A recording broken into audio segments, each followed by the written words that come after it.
Hey guys, welcome to my channel. I'm just starting out. This is MillerWorks. Last name's Miller, and I just wanted a name that would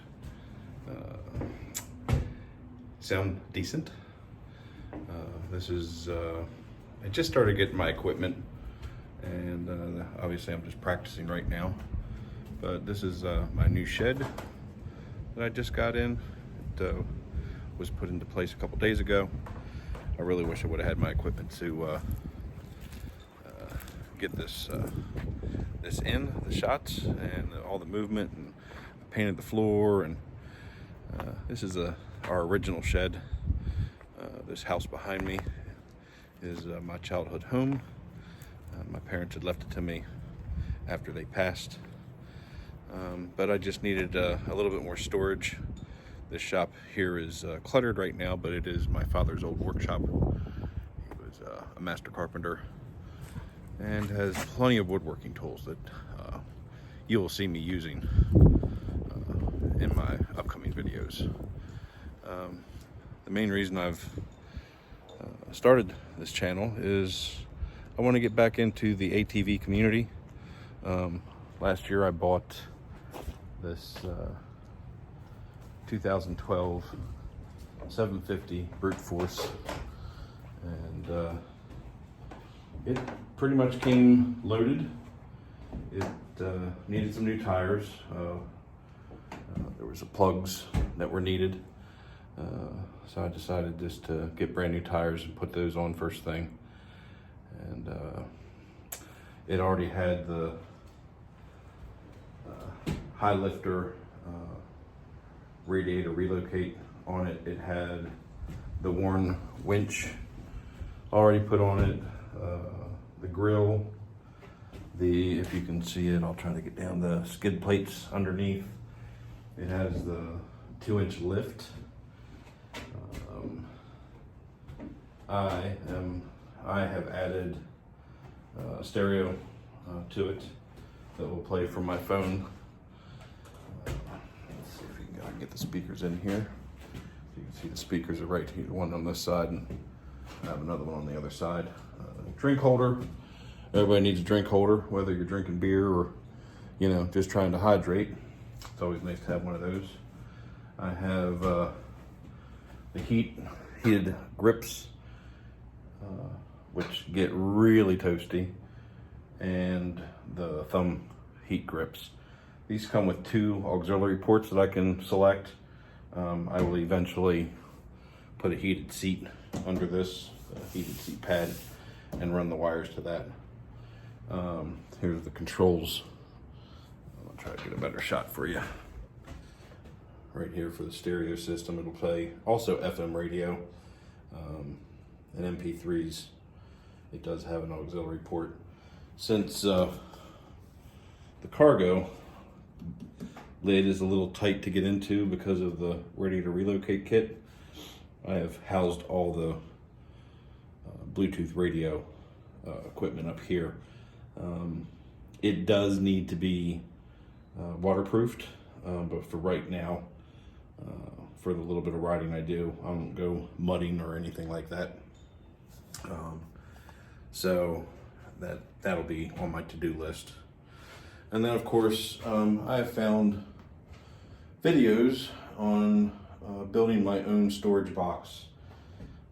All the plastic ones are nice and convenient just to bolt on, but I think I want to build my own. I am copying off of another gentleman's channel, pretty much using his design because it was a very good design, but I can now use that design and make it to the dimensions that I want for larger storage. Since I have the radiator relocate kit up on the front, I don't have much front storage, so I want to maximize as much out of the back as I can. I have also an old trailer accessory for when I'm not using the ball and hitch, another storage wire unit. that I'm going to modify and use. And but hopefully, moving forward, we will have more videos. And I just wanted to say hello and start practicing. Hopefully my videos will get better.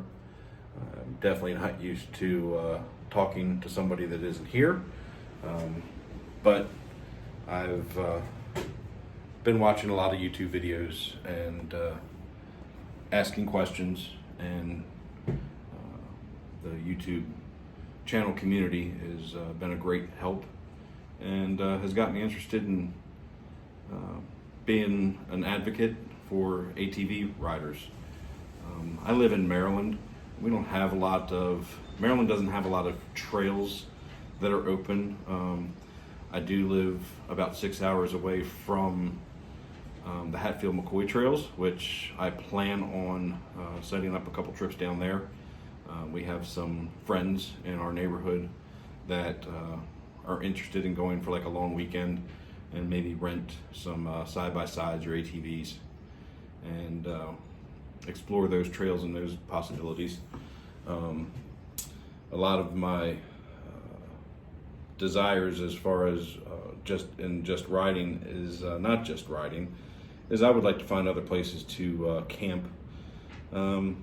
Maybe some bushcraft, but there's not a lot of areas here on the East Coast that do that. I'm hoping to find some areas that I can. If not, my channel will probably be more about cabins and campgrounds close to trailheads and other lodging, and work on with getting the word out there about which trailheads work with shops that will rent to you if you don't have if you have a four-wheeler and you want other people to go with you and they don't, maybe there's an option for rentals. But that is this is what I'm doing. That is my riding helmet in the back. I like the motorcycle helmets. When I was in my teens, a regular riding helmet was not, just didn't feel comfortable to me. I felt just a regular motorcycle helmet felt better. Don't know why, personal preference. I'm also want to get in here, if you can see him, my black German Shepherd. His name is Odin.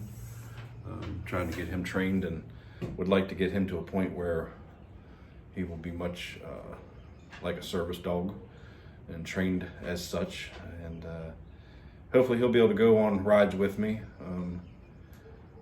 One of my YouTube channels that I subscribe to is the Maritimer, and he has a little Parsons Russell Terrier, and I've had a Jack Russell Terrier, which they're almost the same. And my wife watches his videos because of Wendell, his Parsons.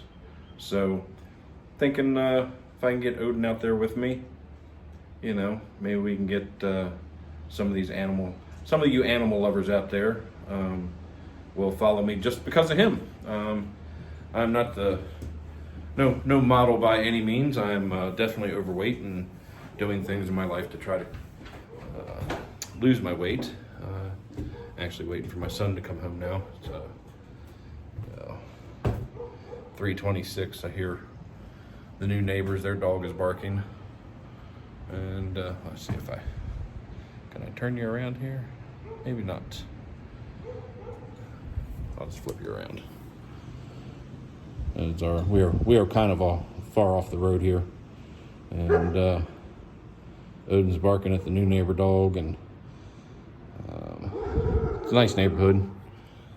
We are planning on moving in a year. Once again, like I said, this was my parents' house, and I've decided no matter what I do to it, I could gut the inside, and it'll never be my house or my wife and I's house.